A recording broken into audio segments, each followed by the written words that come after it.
নমস্কাৰ, অসমীয়া জ্ঞান চেনেলটোলৈ আপোনালোক সকলোকে স্বাগতম জনাইছোঁ। আজি আমি আলোচনা কৰিম সফলতাৰ আঁৰৰ কেইটামান হৰ বিষয়ে। আমি জীৱনত সফল হ'বলৈ সকলোৱে বিচাৰোঁ, নহয় জানো? আমি সপোন দেখোঁ, কিমান সফল হ'ম সেইবোৰক লৈ পিনি। জীৱনটোক লৈ বহুত আশা কৰোঁ আমি, সপোনবোৰ পূৰা হ'ব ইত্যাদি ইত্যাদি, নহয় জানো? সফলতাৰ আঁৰৰ প্ৰথম হটোৱেই হৈছে সপোন।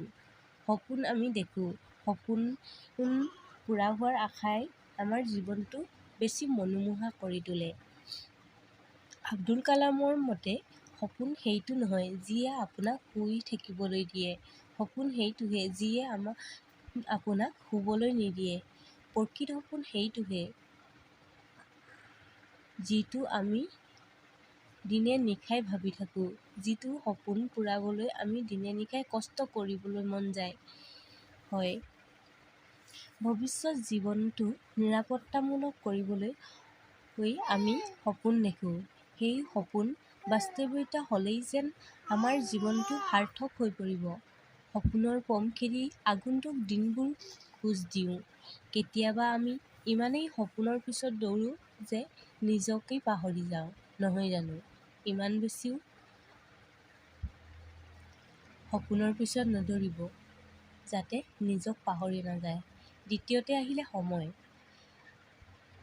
আমি সপোন দেখোঁ, সময় পৰিস্থিতি অনুযায়ী কেতিয়াবা সপোনবোৰ সলনিও হ'ব পাৰে। কিন্তু সপোন বাস্তৱ কৰিবলৈ হ'লে আমি সঠিক সময়ত সপোন দেখিবলৈ শিকিব লাগিব। স্কুল পঢ়ি থকা সময়তহে আমি এজন ভাল ছাত্ৰ হোৱাৰ সপোন দেখিব পাৰোঁ।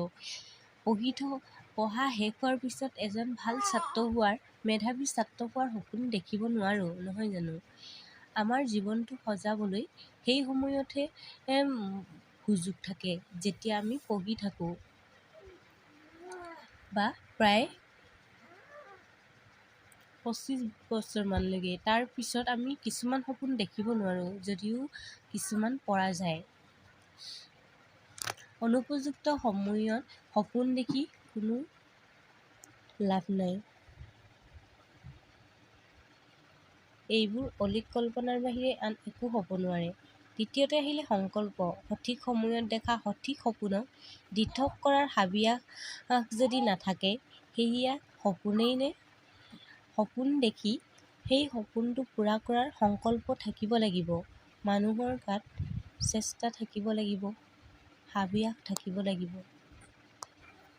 তেতিয়াহে আমি সফল হ'ব পাৰিম। তাৰ পিছত আহিলে সংগ্ৰাম। আমি কেৱল সপোন দেখিলে নহ'ব, সেই সপোনক পূৰা কৰিবলৈ জীৱনত সংগ্ৰাম কৰিব লাগিব, প্ৰত্যাহ্বান কৰিব লাগিব।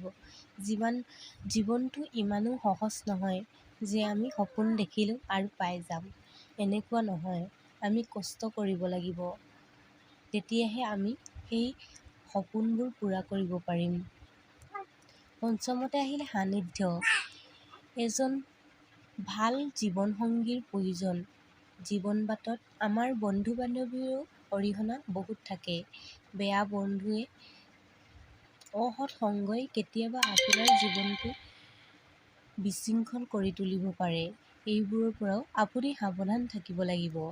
ষষ্ঠতে আহিলে সততা। জীৱনে কোন দিশে গতি কৰিছে সেইটো নিৰূপণ কৰিব পাৰোঁ আমি। সততাৰ পথেৰে আগবাঢ়িব লাগিব। অসৎ পথেৰে সফল হোৱা খন্তেকীয়া সেইবোৰ। এদিন নহয় এদিন আমি সেই অসৎ পথটো ত্যাগ কৰিবই লাগিব। সমাজৰ আগত বেছিদিন আমি ধূলি দি থাকিব নোৱাৰোঁ। য'ত সন্মান আছে, সেই পথেৰেহে আমি কাম কৰিব লাগিব। সফলতাৰ দিশে যাব লাগিব। সন্মানেই য'ত নাথাকে, তেনেকুৱা সপোন দেখি কি লাভ? তেনেকৈ সপোনবোৰ পূৰা কৰি জানো কিবা লাভ আছে? অষ্টমতে আহিলে সম্পদ। আমি যেতিয়া বহুত বেছি সফল হ'ম, সমাজৰ বাবে এজনী উল্লেখনীয় ব্যক্তি হৈ পৰিম, তেতিয়া আমাক সমাজে সম্পদ বুলি ভাবিব। ভাবকচোন, যেতিয়া যিবোৰ মানুহে আমাক উপলুঙা কৰিছিল বা চিনিয়ে নাপাইছিল, সেইবোৰ মানুহে আমাক সম্পদ বুলি ভাবিব, কিমান যে ভাল লাগিব নহয়নে? নৱমতে আহিলে সফলতা। সফলতা, আপুনি সংগ্ৰাম কৰি যাওক, কষ্ট কৰি যাওক, চেষ্টা কৰি যাওক। সফলতাই আপোনাৰ পিছত দৌৰিব। সফলতাৰ পিছত আপুনি দৌৰিব নালাগে। সফলতাৰ আমাৰ শেষ লক্ষ্য যদিও আমাৰ জীৱন কিন্তু সফলতাৰ মাজতে স্তব্ধ নহয়। জীৱন গতিশীল, গতি কৰি গৈ থাকিব সুদূৰ ভৱিষ্যতৰ দিশে। ভিডিঅ'টি চাই বাৰু কেনেকুৱা লাগিলে কমেণ্ট কৰি জনাব, আৰু যদি ভাল লাগিলে লাইক কৰিব, ছাবস্ক্ৰাইব কৰিব এনেধৰণৰ ভিডিঅ' পাবলৈ। ধন্যবাদ।